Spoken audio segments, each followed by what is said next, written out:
Baik, bismillahirrahmanirrahim. Kali ini kita akan latihan bagaimana menjanjikan data menggunakan GraphPad Prism.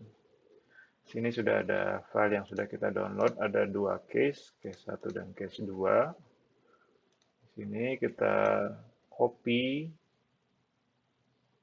datanya, lalu di GraphPad kita buat new data table.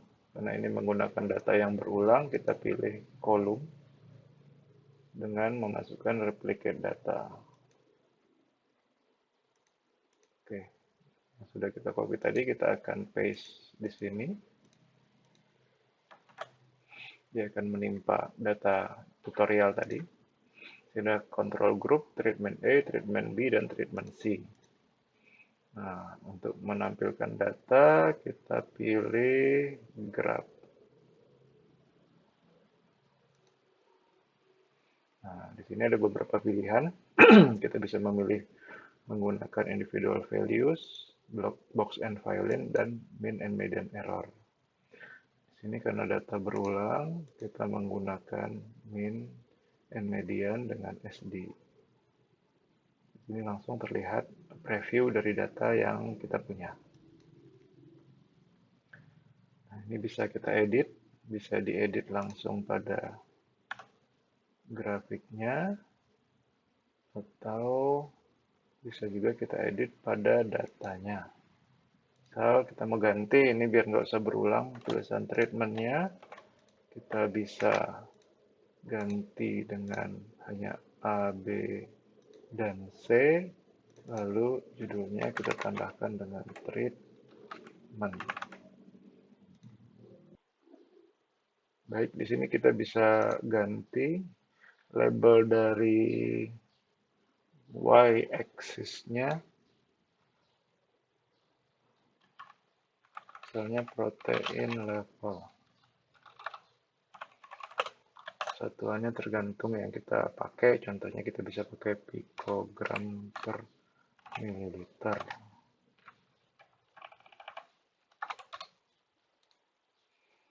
Nah, di sini kontrol dan A ini angkanya sangat kecil, jadi kita bisa atur aksisnya dengan cara mendouble klik. Di sini ada pilihan standar. Nah, misalnya saya ingin membuat 2 segmen. Untuk segmen bisa dibatasi oleh garis 2 sejajar atau miring, atau 3 segmen tergantung kebutuhan. Sekarang kita coba yang 2 segmen.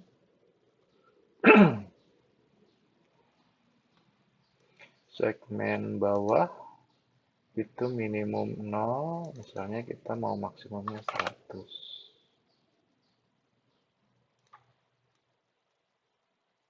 Nah, terlihat di sini sampai 100, terlihat gambarnya lebih jelas, representatif, tidak seperti yang tadi kecil, jadi sepertinya hampir mirip. Sementara kalau kita ubah skalanya, dia bisa jadi lebih representatif. Sementara untuk yang atas, ini sudah otomatis menyesuaikan angkanya. Oke, berikutnya kita mau menambahkan label, misalnya contoh signifikansi. Nah, di sini bisa kita ambil, kita draw, manually add lines. Menunya ada beberapa, tergantung keinginan kita mau tampilan seperti apa. Contoh kita ambil yang ini. Tarik garis, misalnya kontrol dengan A itu signifikan. Nah, misalnya kita mau signifikan si levelnya 3 misalnya. Nah, kita buat seperti ini. Atau misalnya antara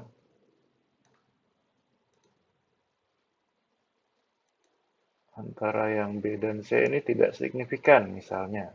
Bikin MS. Nah, ini kembali lagi tergantung dari tujuan penelitian kita mau kita tampilkan seperti apa. Lalu untuk kustomisasi yang bisa kita lakukan berikutnya, kita bisa ganti warna. Misalnya kita pengen grup C warna putih atau warna hitam. Grup B maunya warna putih misalnya. Nah, ini bisa bebas. Warnanya pilihannya banyak, tinggal dipilih, disesuaikan dengan kebutuhan dan tipe data yang mau kita presentasikan.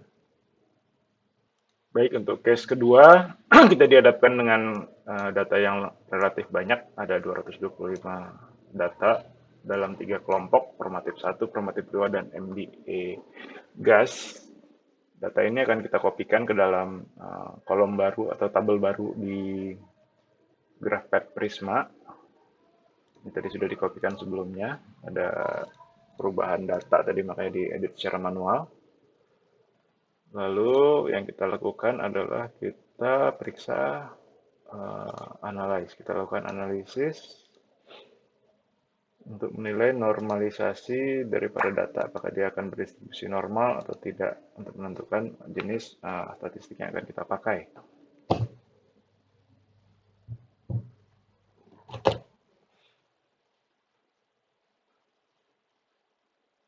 Ini bisa dilihat bahwa nilai p-value-nya kecil dari 0,001 sehingga data tidak berdistribusi secara normal. Untuk data ini kita bisa membuat grafik. Nah, datanya dipilih dulu. Kita buat data dari data 5. Bisa menggunakan box and violin. Kita menggunakan individual dengan pendekatan median. Nah, di sini sudah bisa kita lihat tampilan datanya, bisa kita edit. Misalnya aksis Y-nya kita berikan nilai skor. Ini kita hapus. Lalu bila kita ingin mengganti warna median menjadi lebih terlihat, kita lakukan double klik.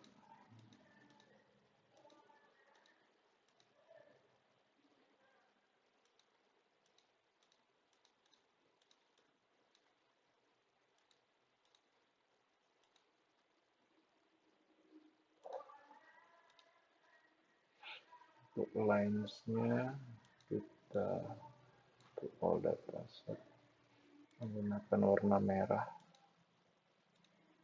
Nah, tiga-tiganya jadi terlihat warna merah. Untuk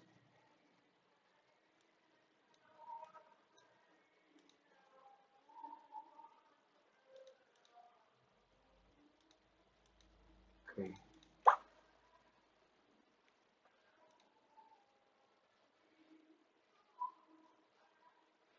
Lalu kita lakukan analisis menggunakan multiple linear regression. Oke. Sini bisa dilihat actual versus predicted Y plot, residual plot, dan parameter covariance. Untuk penyajian data, kita bisa pilih new layout. Ini mau portrait maupun landscape, dengan mau tampilkan berapa gambar dalam satu layout. Kita coba tampilkan 4. Yang pertama kita tinggal double klik, kita mau masukin tabel yang mana. Tadi yang pertama ini.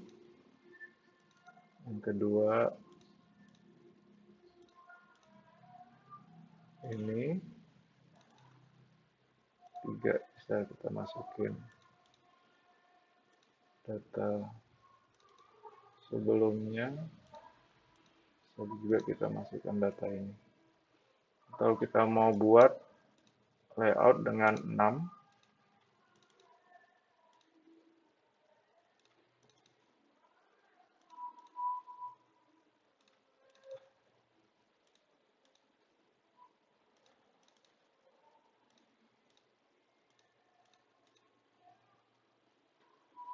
Coba kita masukin file dari luar.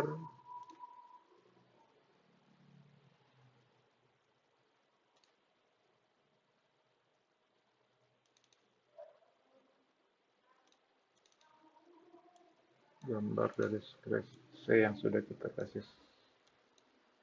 bisa dimasukkan kemari. Oh, ternyata tidak bisa.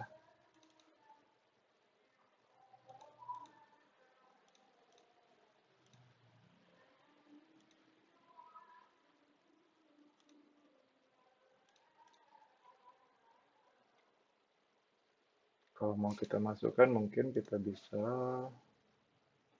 ekspor dari layout yang ini, atau kita tambahkan yang lain.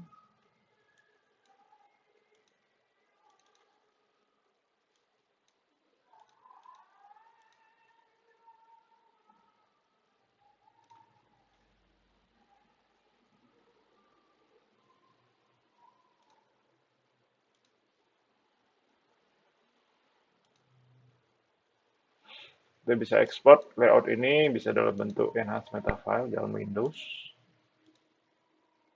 Ini akan didapatkan kualitas yang tinggi, atau bisa juga PDF dengan berbagai kekurangan, atau JPEG, tergantung kita keinginannya. Kalau mau cross platform, paling gampang PDF sebetulnya. Kita pilih kita mau save di mana.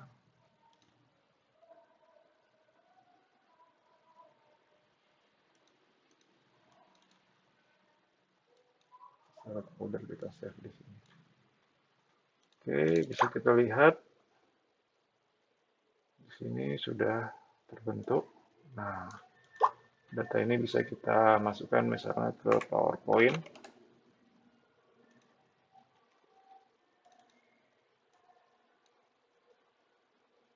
Bisa kita copy and paste langsung.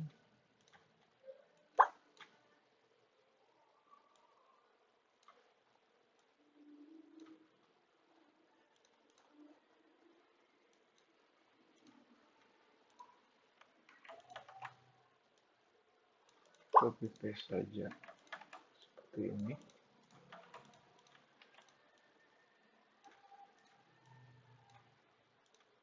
Drag and drop sepertinya tidak berlaku di sini.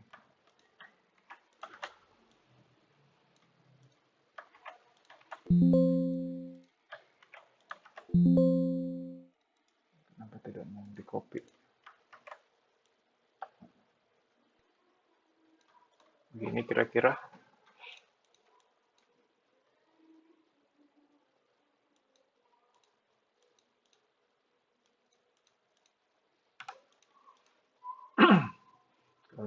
Apabila kita ingin masukkan gambar dari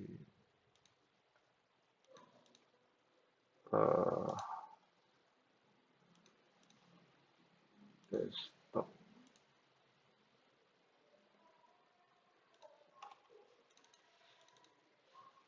yang sudah ada scale bar-nya, bisa ambil dari sini.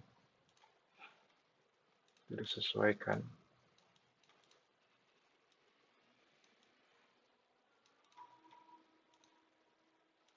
Kembali sesuai dengan kebutuhan kita. Mungkin itu saja. Terima kasih atas perhatiannya. Assalamualaikum warahmatullahi wabarakatuh.